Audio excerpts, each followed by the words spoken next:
back to another episode of Casual Crossover.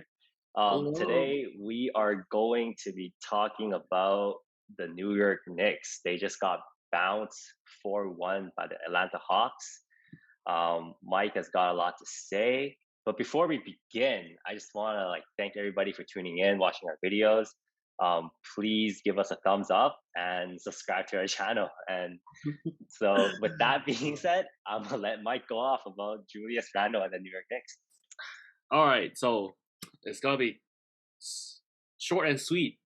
When I was watching the game today, I was just like, Julius Randle, he is not a high basketball IQ player.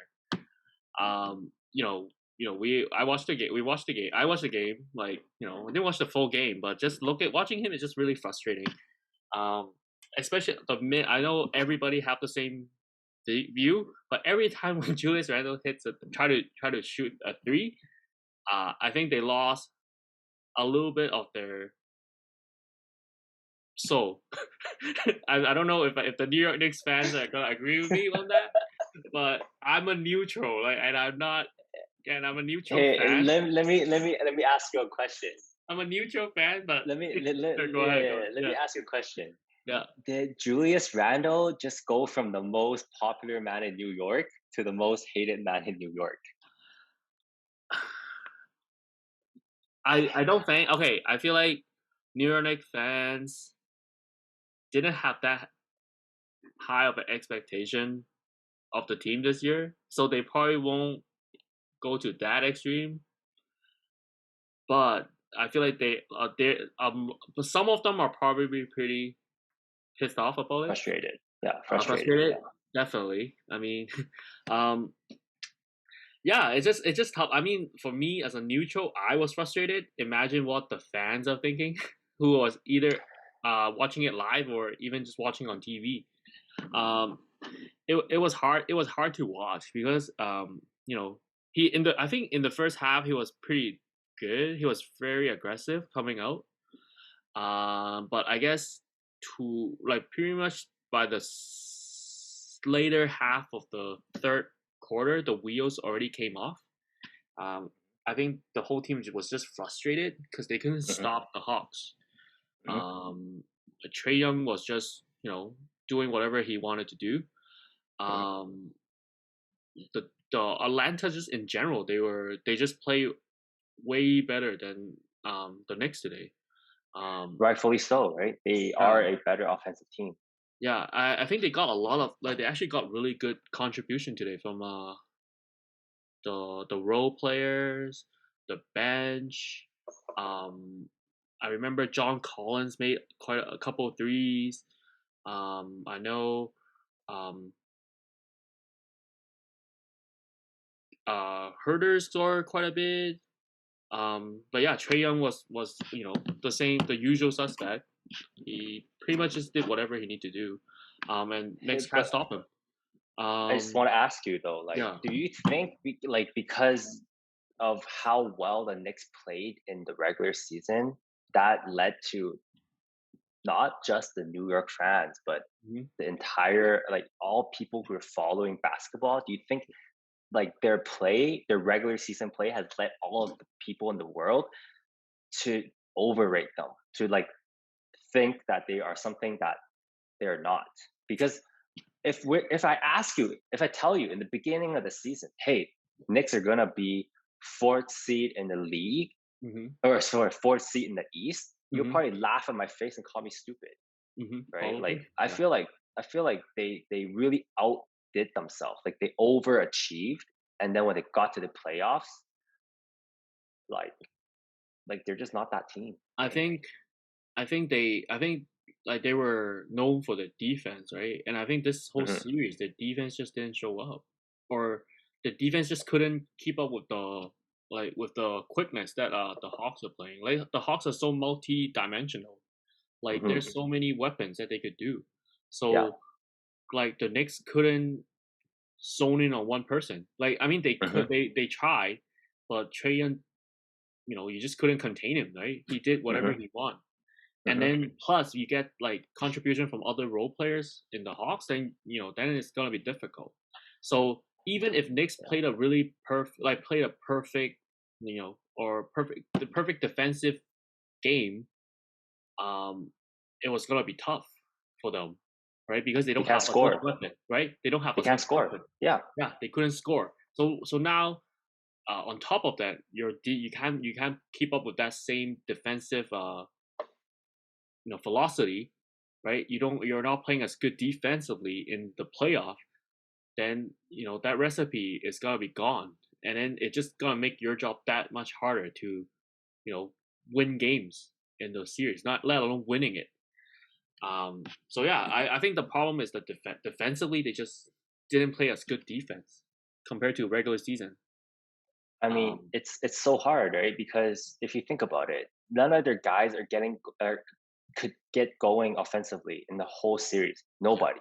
Like nobody got going offensively. So it's so hard to keep that mental focus Yeah, and to it lock started in with and play defense, and right? it starts with Julius Randle, right? He's your best Yeah. player, and if Yep. he and I mean, the first couple of games you have D Rose who was doing his overachieve as well, man. He was like he shows some sign of that old D Rose, right? But yeah, today he just doesn't have it, right? It doesn't.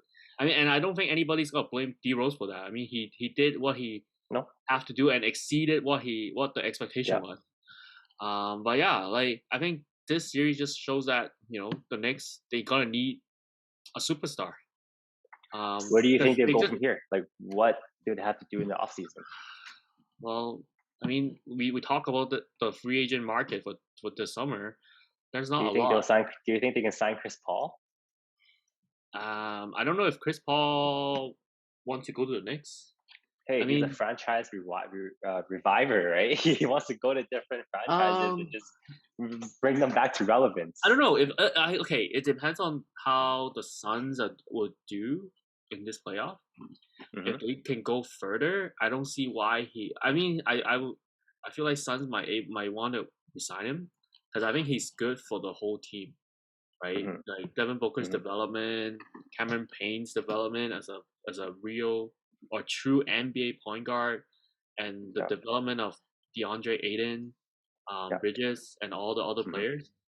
Hmm. He's a benefit. He's a plus, right, for the whole team. So I don't see why Suns wouldn't try to resign him. All right. Um, I feel like Knicks need to go for a guard, right? And they probably need to make some trade. They do have some young assets, right? So, Yeah. um, they should go for it because Julius Randle just showed that he can be a number one in your team. I could see them going for Lonzo Ball. They can try to trade for Lonzo Ball, which would be really good for them because it's someone that can Uh, facilitate an offense and yeah, someone that can shoot the ball, right? no, and Lonzo will be interested. So Yeah, for sure. there is some interest from both sides for Yeah, sure. mutual interest. I would love to see it. Yeah, but I mean, I the one person that I do want to see if it could be happening is CJ McCollum, right? Because we talk about the Blazers, right? Because Damian Lillard and CJ McCollum, that duo has been playing together for so long. If they don't get that far this year, like we talked about before, right? It's time to think about that. And then if Knicks can pull, you know, some miracle and they can pry CJ McCollum out of the Blazers, I think that would help them a lot, right? Like an I think actual, they can yeah, do it. like an actual number one, like a 1A, a 1B option for them. Hmm. And then you have Julius Randle, and then RJ Barrett and all those players. Yeah, I don't see why not. But yeah, that that's pretty much what I wanted to say about the Knicks today. Do you think they had a successful season? They had a good season. They overachieved. But Yeah, yeah, I it agree. was just yeah, but it was like this series will just show like they still have quite a ways to go. Hmm. And yeah, Julius Randle got exposed. He wasn't smart enough. Didn't have like a backup plan to how to break how the defense is playing him. And I Yeah, mean, of course, and the Tom Thibodeau also are responsible a on like huge responsibility in what happened. yeah, but at the same time, the players are the one that's on the court, right? So the players need to figure something out. I mean, and like you said, they didn't hit shots, so not much I they can mean, do. right? Yeah, but at the same time, it's like they had so many games to make adjustments. They never really made a real adjustment. All Yeah. they did was they zoned Julius all 5 games. Yeah. Like, when are we making the adjustment Yeah. to make it to, like, it's the playoffs, right? It's a playoffs is a game of adjustments, right? Yeah. You win one game, I'm gonna come back, look at the tape, what you did right, Mhm. and I'm gonna counter that. Yeah. I didn't see anything. They didn't counter anything. Yeah. And it's just ridiculous. Kind of ridiculous to me, right? It's like, come on, man, you guys gotta do better than that. You guys can't just like ride or like die on this hill Yeah. of I'm gonna believe that Julius is gonna figure something out. Yeah. Like, He you gotta can help. carry He me. needs help too. He needs Yeah. help, right? Yeah. He can carry me to 40 points.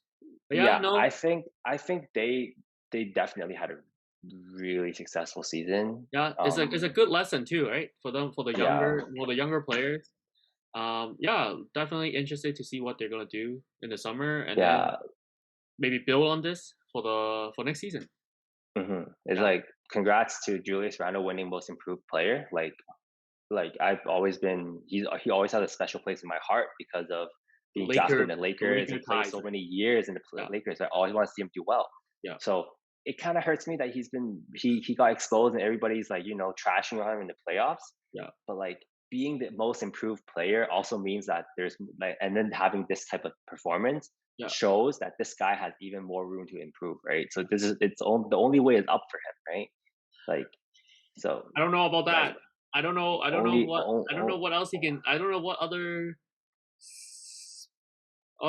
part of his game he can well, get like, better. for me, from what I observed this season, his assist numbers were really good. He's averaging like, what, 5, 6 assists a game, Mhm. but his turnovers were also 5 or 6 a game, right? Yeah, So that's somewhere to start, right? yeah. Hey, I think he needs to play you smarter. Definitely. yeah, you're a great player. You're a great playmaker. Yeah. Be a great playmaker without making all those turnovers, right? Like, Yeah, and I like you yeah, said, right? I hope they bring some help for him, like a superstar, so he doesn't do carry the workload. Because yeah. he's just not a number one, right? He's a number two option He or number shouldn't be a three. number one. Yeah, He shouldn't be a number one, right? yeah, Like nobody expected him to be a number one, but he yeah. really balled out, and he Yeah, no, he did. I took the did. responsibility to Yeah, be the number one, which is really, his regular season accomplishment was phenomenal. Yeah, yeah. but I can't wait to hear what Stephen A is gonna talk about tomorrow. Yeah, this guy, he's gonna go off. He's I gonna go can't off wait. on the Knicks. I mean, Yeah, yeah. All right, that's all we want to talk about today. that's all you want to talk about. Yeah, that's Yeah, it. I think yeah, we That's covered. covers it. Yeah, we covered what they did this season. We covered about their next season, right? Yeah, Their off season. yeah. That's pretty good. Just a short one A today. little short, little rant. Yeah, Let my guy Mike get yeah. the stuff off his chest. I'm over it. Yeah, he's over it. He's All right. I don't know. Yeah, that's pretty cool. Yeah. All right. All right. Thanks for tuning in, guys. Until right. next time. We out.